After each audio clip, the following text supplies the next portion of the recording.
This is Jed Distler, and welcome to the Piano Maven, your friendly podcast guide to piano recordings. You can subscribe to the Piano Maven through my Substack page by clicking on the link in the episode description. Paid subscribers get all kinds of bonuses, like piano Zoom meeting hangout sessions where we'll be listening together, and sometimes we'll have special guests. So please consider subscribing to help us reach out further into the piano community and to keep this podcast in production. We continue our mini-series where I've been discussing each one of the 32 piano sonatas of Beethoven, for which I recommend 2 recordings for each work. One is a recording that's historic, meaning archival or something from the 78 RPM era or the mono LP era. And then the second recording is one that is closer to our time, stereo or digital. And it's not necessarily that close to our time. I mean, some stereo recordings that you would call a modern recording actually are more than 60 years old. So I guess the word modern is relative. Like I've said before, some of the recordings from the 60s and 70s I grew up with, so they were new when I was a kid. And now that I'm an old man, I don't feel old. I feel young, but then I look in the mirror and I have a big reality check. But those recordings from the 60s and 70s still seem new to me. At any rate, we have finally arrived at the Appassionata, Beethoven's Piano Sonata number 23 in F minor, opus 57. At some point, I'm going to have to do a podcast episode where I discuss multiple recordings of the Appassionata, because there have been just so many, and it's such an iconic composition, and there are so many divergent approaches to this work, and listeners definitely have their favorite Appassionatas, and there are a good number of reference versions, but there also are some great Appassionata recordings that have long been under the radar and they're rarely discussed. But for this episode, we have to stick with our ground rules, nominating the historic recording and the stereo/digital recording. And throughout this mini-series, the ground rule has been that we can't repeat a pianist on the list of recommendations for 32 sonatas, meaning that we have to have 64 pianists for 32 sonatas, and without repeating a pianist. Since I've often written about the Appassionata in various booklet notes, I thought I could give you a little bit of background context about this piece. In a way, the Appassionata represents the apotheosis of Beethoven's so-called middle period. The outer movements are stormy and defiant, as if Beethoven was holding up his fist to the sky. And Beethoven does this by his uninhibited, yet still very canny deployment of the keyboard's full registral scope from bottom to top and from top to bottom. In this way, Beethoven conjures up sonorities that have real orchestral impact, yet they still are quintessentially pianistic, like the opening movement's fiery, arpeggiated chords, or those relentlessly rapid figurations throughout the finale. One can say that much of the piano writing actually feels under a pianist's fingers in the same way that it sounds to the listening audience.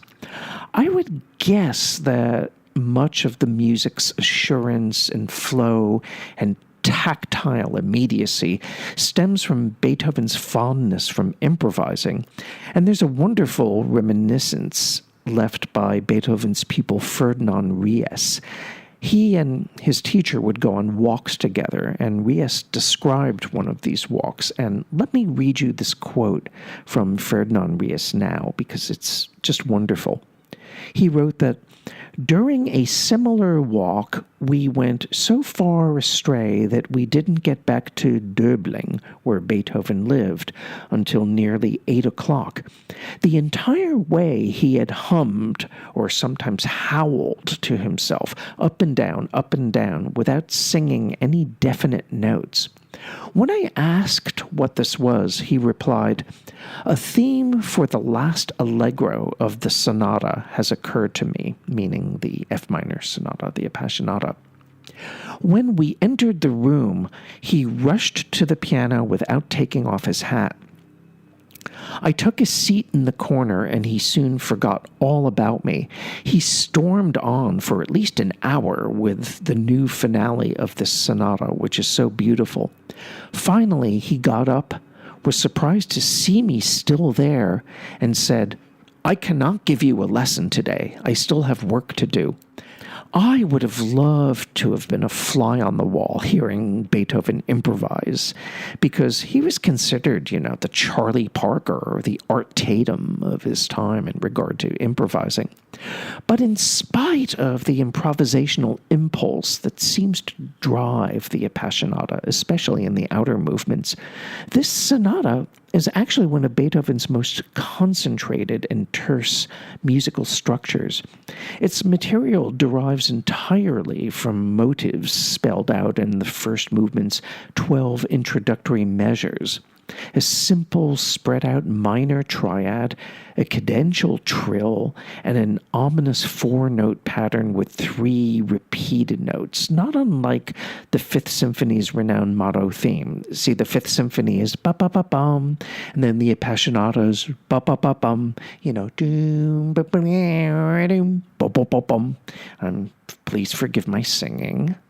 And this repeated note motif, bum, generates a rock-solid pulse for the entire first movement, and it also drives the development section toward its staggering climax.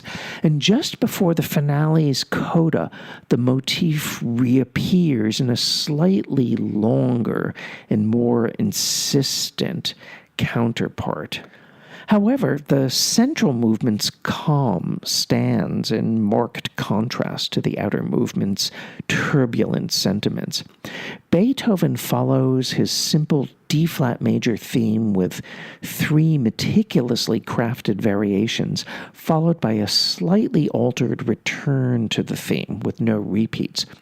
My late friend and musical collaborator and mentor, Frederick Rzewski, wrote his own set of variations on this very theme, and he once commented on how Beethoven's variations were remarkable not so much for his development of thematic material than for what Beethoven left unsaid. I always like to quote that when I write about the Appassionata or talk about the Appassionata, because Frederick really did have a point. So, enough of my preamble, although hopefully you got a little something out of that. But let's get to the recordings.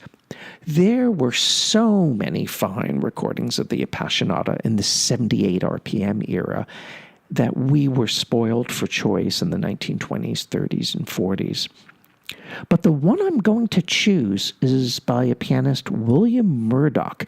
His name usually doesn't come up in discussions about legendary pianists of the past, most likely because this Australian-born artist died relatively young. He lived from 1888 until 1942.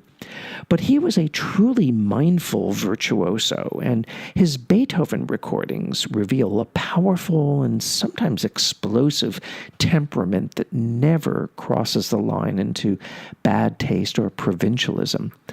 I would say that both surging dynamic sweep and controlled freedom characterize how Murdoch plays the first movement of the Appassionata, while the central variations receive an integrated, although rather understated reading, I think, but it's still very beautiful.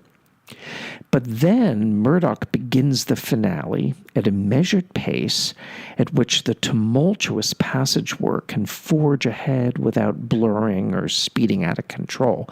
And this all sets the stage for an amazingly fast coda where Murdoch's fingers take off like a rocket and they never derail for a second. And he even makes such a speed demon like Sviatoslav Richter sound sedate by comparison. Although Richter's manic mood swings and foaming at the mouth power still make for one of the most gripping Appassionata interpretations I know, and Richter's stereo studio recording is my modern recommendation. For all of this recording's textual transgressions, it never spills into vulgarity. There are a bunch of live Richter Appassionata performances from his best period with this piece, which is to say in 1960. Richter himself preferred a live 1960 recording that the Melodia label issued. I think it was recorded at the Moscow Conservatory. But the studio recording that Richter made for RCA Victor in the middle of his first North American tour in 1960 is a recording that Richter didn't really like. But I respectfully disagree with you, Mr. Richter, because studio conditions only added more precision and better sound quality to this crazy conception. And I think it still makes for thrilling listening. This is not a recording that you can unhear. It's a performance that defines that well-worn phrase, shock and awe. And I think it's just terrific. And there's nothing else like it among studio Appassionati. Anyway, both William Murdoch and Sviatoslav Richter are my Appassionata recommendations. And as I said before, God knows there are countless excellent recordings of this warhorse that I easily could have mentioned in this episode. And I am sure that you have your favorite Appassionatas. So let me know what they are. Maybe you know some recordings that I haven't heard. I mean, I've heard tons of Appassionati, but do you think I can keep a complete Appassionata discography in my little brain all the time? I don't think so. So let me know. And I think we should start a chat on Substack about our favorite Appassionati. Or maybe we'll make this a topic of our first Zoom meeting. You never know. It'll be fun. This is Jed Disler, and you've been listening to The Piano Maven, your friendly podcast guide to piano recordings. And I look forward to being with you next time.